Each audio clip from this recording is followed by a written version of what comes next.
Hello friends, we continue our discussion on material handling systems and designing material handling systems. In the previous lecture, we talked about the definition of material handling and the principles of material handling. We talked about the objectives of material handling, and we gave some statistics related to material handling. And those were in fact important statistics. For example, saying that more than half of the total space in a factory is usually due to material handling, and in some cases the cost that's associated with material handling can cover up to 80%, more than 80%, approximately 90% of the total cost of the part. So designing efficient material handling systems is important to improve a lot of factors. Increasing the productivity, reducing the cost, increasing the safety are some of these factors. Okay, so in today's video lecture, we are going to talk about designing alternative material handling systems. We will talk about the unit load and the equipments that we use for these unit loads. We will talk about the cost of material handling systems, and we will start talking about the equipments and their classification that we use in material handling systems. So let's get started.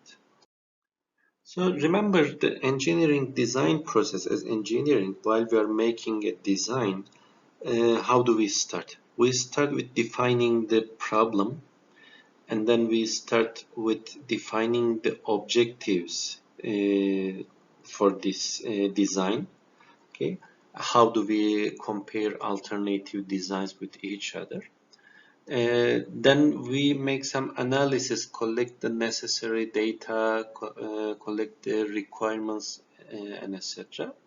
Then we provide some alternative designs. We make some alternative designs, and using the objectives of this design, we compare these alternative designs with each other, okay, evaluate them, and we select the best one. And then we do not stop. We implement this best one, and then we always provide feedback and try to improve this design. Similar to this, for designing material handling systems, we follow same steps. We first define the objectives and the scope for the material handling system. What do we try to achieve by making such a material handling systems design? Then we analyze the requirements for moving, storing, protecting, and controlling the material. Remember, the material handling system includes all these operations. So what do we need for moving the parts? What are the weights, volumes of the items that we are moving, what capacity, in what capacity we need to move, and etc. Okay, we make all those analyses at this step. Then we generate alternative designs which satisfy all these requirements. Then we evaluate these alternatives, and the evaluation criteria is the objectives that we defined here. With respect to these objectives, we evaluate more. For example, the objective can be to minimize the cost. Then we select the alternative which minimizes the cost. Our objective can be to improve the safety. Then we evaluate alternatives so that we maximize the safety. And then, according to these evaluations, we select the preferred design for the handling, storing, protecting, and controlling the material. And then we implement this preferred design. And this implementation includes selection of the suppliers for the material handling equipment, training of the personnel for the new system, installation, debugging, and starting up the new system. And when we run the system, we make some performance audits. Okay, these are the steps for designing the material handling systems. So as a guideline for material handling system design, we can use the material handling system equation, which can be shown in this diagram. Okay, so we start asking and answering these questions, and at the end we come up with our preferred design. So first question maybe is to why do you need this material handling? Maybe the answer to this is in fact you don't need it, it's unnecessary. Or if you can answer that you need this, then you ask the other questions. What the answer to this, what are you moving, what are you storing? It is related with the materials. And then the question comes where and when. And these, the answer to these where and when is the moves. And how and who, the answer to these questions are the methods. And these materials plus moves plus methods plus the answer to question which. This is the preferred system to answer to this. Okay, so this is the material handling system equation. We can represent this material handling system equation in a more detailed chart as follows. So again, we ask the same questions: why, what, where, and when, and how and who, and of course we have another question, which. Okay, why, the answer to this gives you whether it's necessary or unnecessary. If it's necessary, we ask the question what, and to answer to this question it's the material. And related to material, in fact, we ask the questions: what are the types of material to be moved? Okay, types of material, whether they are unit, bulk, liquid, gas, and etc. Then we can ask what are their characteristics: shape, dimensions, temperature, perishable or not, how do we receive it, and all related ones. Then we ask the questions: what are the amounts moved and stored? So related to the quantity, are they annual, maximum inventory, per delivery, or per move? Okay, so these are the what questions. Then where and when questions gives you the information about the moves. Okay, and related to these moves, we can ask where is the material coming from? Where should it come from? Source and destination. Where is the material delivered? Okay, and where should it be delivered? So the answers to these questions give you information about the source and destination, the logistics. For example, are you using external logistics or internal logistics or inside external logistics? What are the carrier types and characteristics?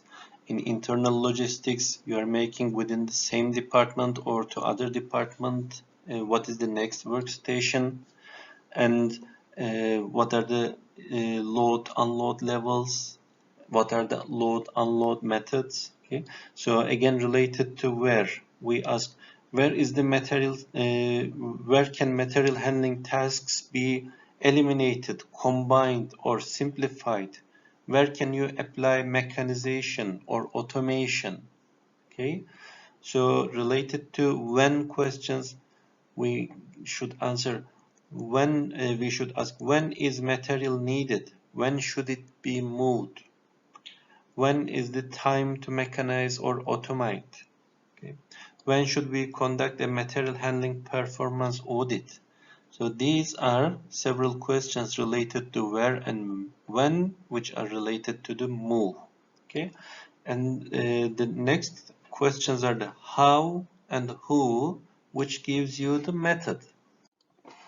Some example questions related to how can we this. How is the material moved or stored? How should the material be moved or stored? Okay.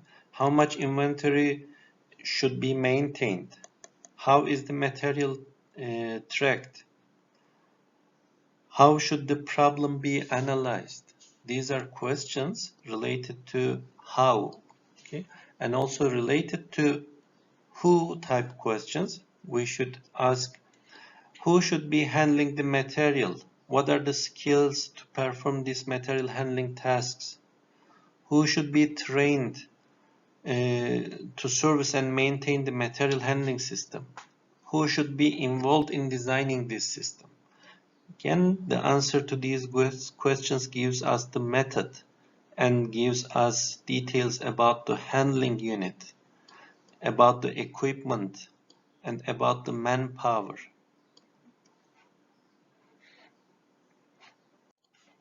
And also, we get information about the physical restrictions, the area restrictions, for example, column spacing, aisle locations, aisle widths, and etc. Okay, depending on these, I mean the method that we are going to use, we should design these accordingly, or if we have these already, then we should select our method accordingly.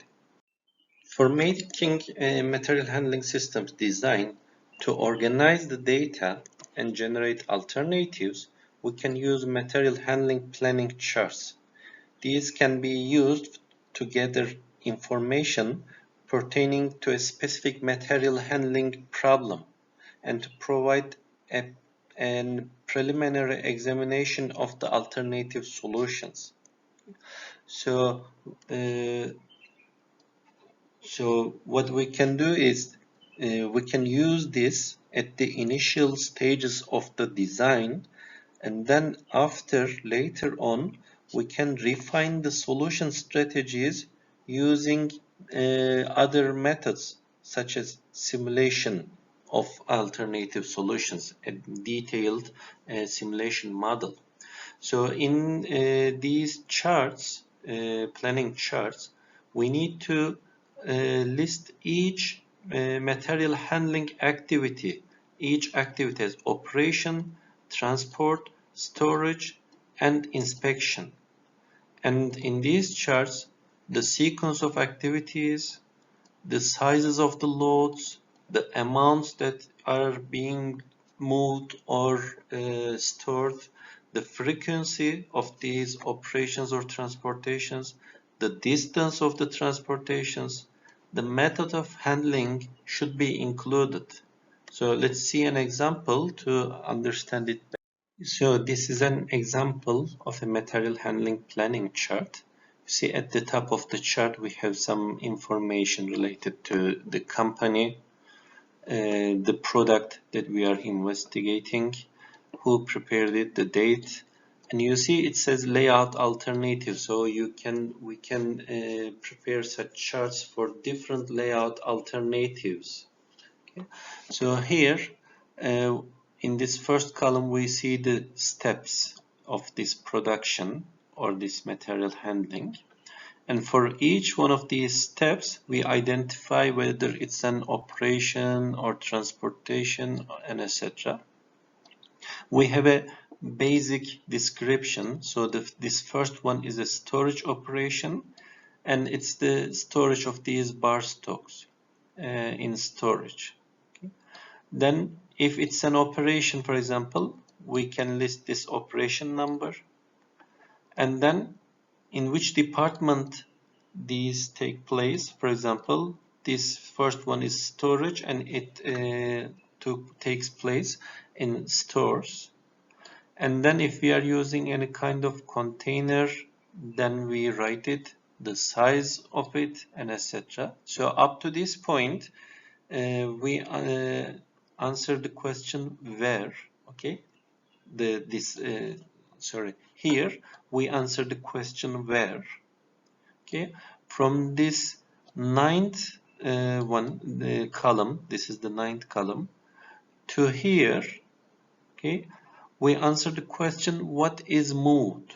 Okay, so this second one, it's a transportation, you see, and that transportation we have this type of container, we have the size of it, we have the weight of it, and we have the quantity per container. Okay. We also then here we have the frequency of this movement. Then we have the distance, total distance of this movement. And finally, in the last one, we have the method of handling. Okay, So this method of handling is also important because the cost associated with this movement depends on the handling method. Okay? And this distance, you cannot identify the distance to be traveled if you don't have the layout in your hand. Okay, if you are making a layout from the scratch, as we said previously, the material handling system and the layout design are integrated to each other. Without the layout, you cannot answer this distance. And without the material handling method, you cannot answer the cost of the movement that you need in layout design. Okay, so that's why you may need to uh, provide such or prepare such material handling planning charts for different alternative layouts, so that for each layout alternative you can identify the distances and you can select the method of handling so that you can identify the costs associated with it and then compare these alternatives with each other. Okay, so for each one of these steps, again, we list which type of material handling operation is it, and then list all the data. As we said, this material handling planning charts are some sources for collecting the data, and they are used at the rough cut stage of the material handling systems design at the top levels. And then when you collect this and then make further analysis, at the end you need to make some detailed analysis and, for example, develop a detailed simulation model to compare the alternatives with each other. Then when you collect this information using this material handling planning chart, we need to study each move. We should try to eliminate the moves. We should ask, can this move be eliminated? Okay. Or can the move be combined with another or with an in-transit operation, which means that while moving the item from one place to another, you at the same time you make an operation on it. Can we simplify the move? Can we resequence the move so that the efficiency will be increased, the parts flow smoothly? Okay, is this move, is it advantageous to make these changes? For example, we should ask these questions. If the move cannot be eliminated and it must take place, then we need to determine the best method for making that move. And when you come up with a material handling systems design, the question is, how can we measure the performance of these material handling systems? So we can look for the support of efficient production operations. We can look at the throughput of this material handling system, its response time. So when you need a movement, how long does it take you to initiate, to start the move and complete the move? The cost of the material handling, total cost of it, its space and cube utilization, its flexibility, and its expandability. So we should consider each one of these to measure the performance of a material handling system and to compare the alternative designs with each other. A very important aspect of material handling systems is the unit loads, the design of the unit loads. So what's a unit load? A unit load is defined as the unit to be stored, picked up, and moved between two locations as a single mass. So I already gave you the example. If you are producing a pencil, okay, throughout your production, are you moving these pencils one by one? Again, for example, even after the production, if you want to distribute these products to the customers or to the warehouses, are you moving these pens one by one? Are you storing them one by one? Or are you using some kind of a cartoon or package or a container to move a number of pencils at a single time? For example, you can combine 100 pencils into a small cartoon, and then you can use, let's say, 20 of such small cartoons and put them into a container, and then move these items with that container. And if you are using those containers as your storage items and moving items, then your unit load is in fact 20 small packages which consist of 100 pencils. Okay, so these units to be stored, picked up, and moved as a single mass are called unit load. Okay?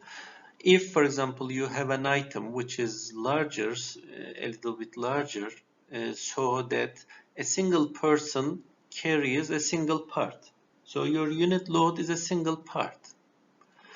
For example, if you are moving your pencils inside a cartoon through a conveyor system, then your unit load is this cartoon, number of items inside that cartoon.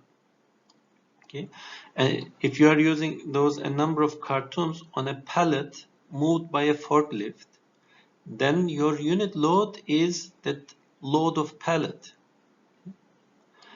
If you are moving these pallets on a truck to your from your warehouse to a customer, then the truck load is your unit load. Okay, at different parts of the supply chain, you may have different unit loads. Within your facility, you may have one item as a unit load, or a forklift, a pallet of items as a unit load. But when you are distributing these to your customers, a number of pallets which are loaded on a truck can be your unit load. Okay? And this unit load specification is very important for material handling and systems design. If, for example, you may decide to use larger unit loads, then what are the advantages, disadvantages of using larger unit loads? If you use larger unit loads, it means that you require bigger and heavier equipment to carry these. You need wider aisles in your layout. You need higher floor loaded capacities, and your work in process inventories will increase. So we can consider these as the disadvantage.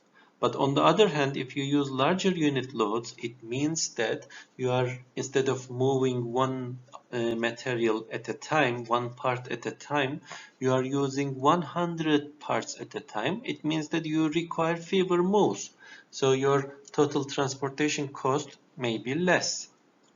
On the other hand, you may decide to use smaller unit loads, but what are the disadvantages and advantages? So with smaller unit loads, your transportation requirements increase, but on the other hand, your work in process inventory levels reduce. So you require some simple material handling methods, and small unit loads are in favor of just-in-time production. For just-in-time production, you need to use smaller unit loads. If possible, only one part at a time. So this is an example to demonstrate how the size of the unit loads affects the total time of production and also the total number of transportations. So basically, we will consider these 5 alternative unit loads. In the first one, the unit load is 16, which means that we are moving 16 items at a time. Okay, assume that we have 2 machines. So the parts first are processed with on the first machine, then with a material handling device or equipment, they are moved to the second one and processed in the second machine. So we can sketch like this. This is your first machine, and this is your second machine, and in between these there is a material handling system. So the process time on the first machine for one part is 1 unit, and also for the second machine it's 1 unit. And the transportation time from machine 1 to machine 2 is 2 units. 2, let's say, minutes, you can say. Then let's consider how the production is done. Okay, so if the unit load is 16, what happens? These 16 items are processed on the first machine, of course, one by one. So you produce the first part, and when it's processed at time 1, you don't send these to the second machine, but you keep it here as a VIP just after machine 1. Then your second part is processed, your third part is processed, you keep all these items, you wait until your 16th part is processed here. Okay, this is the time of the 16th part. So when all 16 parts are completed, you move all of them as a single unit. Maybe you have a container them, you keep all there, you keep all items in that container, and you move this container, and the transportation takes 2 minutes. So in 16 minutes, all these 16 items are processed. Then and during this time, machine 2 is waiting for these parts. Okay, it's not working, it's not running at all. And then when the process is completed, then you move all these parts to the second machine for 2 units. So 16 plus 2, it makes 18 time units. And then second machine starts processing, and in total the process time of these 16 parts from start on the first machine up to the completion time on the second machine takes 34 seconds or 34 time units. Okay, now let's consider reducing the unit load from 16 to 8. What happens? Okay, again the first machine starts processing the first part, second part, and etc. And when the 8th part is completed, these parts are moved to the second machine for 2 time units in 2 units. And at time 10, the second machine starts processing of the first batch. We call this a batch. Okay. So just after finishing the 8th part, the first machine continues with the production of the 9th, 10th, and etc. And when the 16th part is completed, then they are moved to the second machine with 2 time units. And at this time, what happens? The processing of the first 8 parts on the second machine is completed. And that it immediately starts processing the 9th, 10th, the second batch. Okay, and at time 26, all the processing is completed. So compare this process time 34 with 26. By reducing the unit load size, we reduced the production time. But what happened? What is the disadvantage? On the first one, we have only one movement. But here we have 2 movements. So our transportation cost is increased. Number of transportations is increased. Similarly, when you reduce the unit load to 4, again we have similar thing. What happens? The first machine produces 4 parts. They are moved to the second machine, and these 4 parts are processed on the second machine. So the second batch starts here, 4 parts, and they are moved to the second machine, and the second batch processing is done. And when you continue in this way, we see that at time 22, we can complete all these parts. So here, in the first alternative, unit load size decreased from 16 to 8 to 1/2. Okay, the number of transportations doubled. Instead of 1 transportation, we make 2. And the total production time reduced from 34 to 26. So 8 units of reduction here. When we reduce the unit load 1/2 from 8 to 4, then again the number of transportations doubled from 2 to 4, and on the other hand the total time is reduced by 4 units. Okay, so the reduction in the throughput is smaller. And when we reduce even more to 1/2, and when the unit load size is 2 units, again the production is done similarly, and the total completion time is 20 units. Okay, again this time the total production time reduced from 22 to 20, the reduction amount is 2, and the total number of transportations now is 8.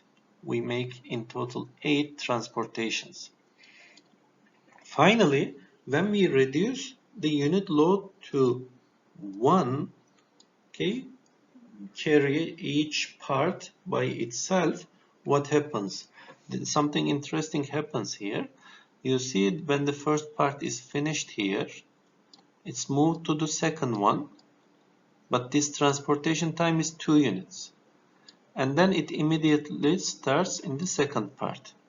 Then the second part is completed here, but its transfer may start here, okay? And the part arrives to the second machine at time 6, at time 5, sorry.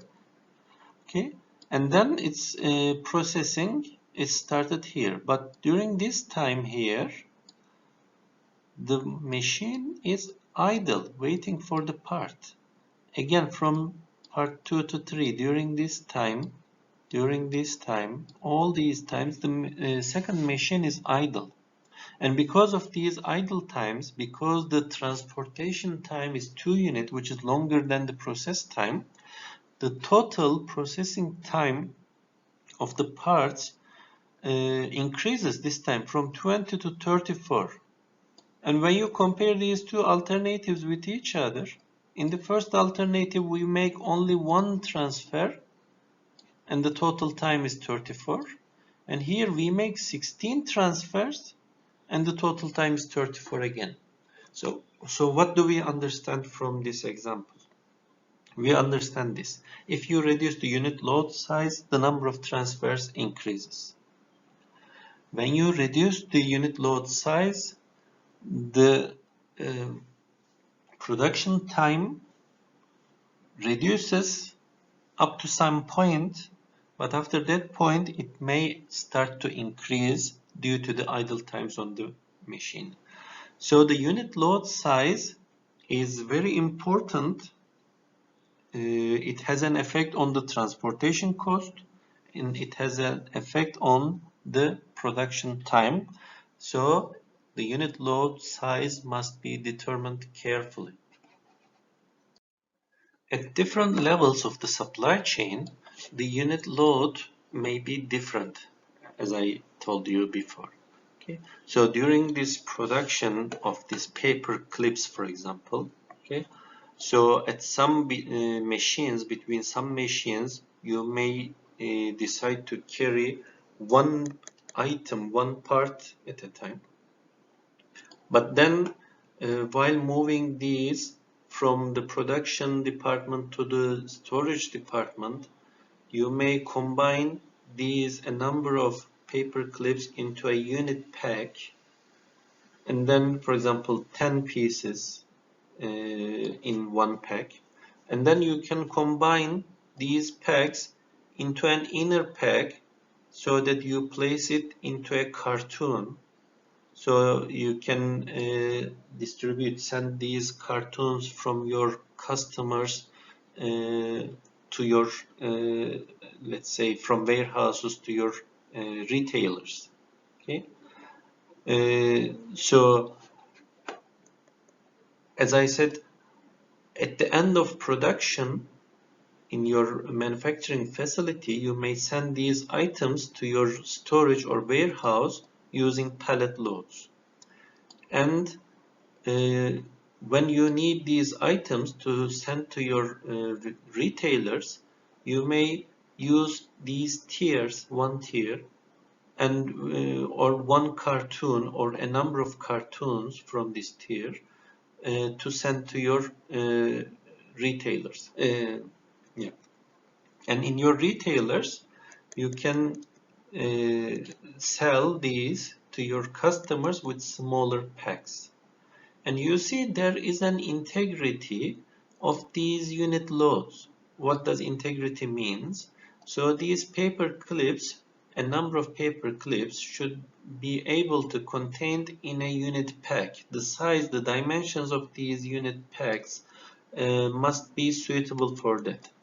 And then you combine a number of such inner packs and place them into a shipping carton. Again, the dimensions of these shipping carton should be spatially arranged to include a number of such inner packs. And again, these shipping cartons are formed in a certain way to form a tier so that this tier can be loaded on a pallet, and the dimensions of the pallet are consistent with the dimensions of this tier, which is consistent with the dimensions of the shipping carton, and that's consistent with the inner pack. Okay, so this integrity must be satisfied using boxes, cartons, pallets, and strapping, stretch, and wrapping. Okay, so this is the end of this video lecture. In the next one, we will continue discussing this material handling system and the unit load design.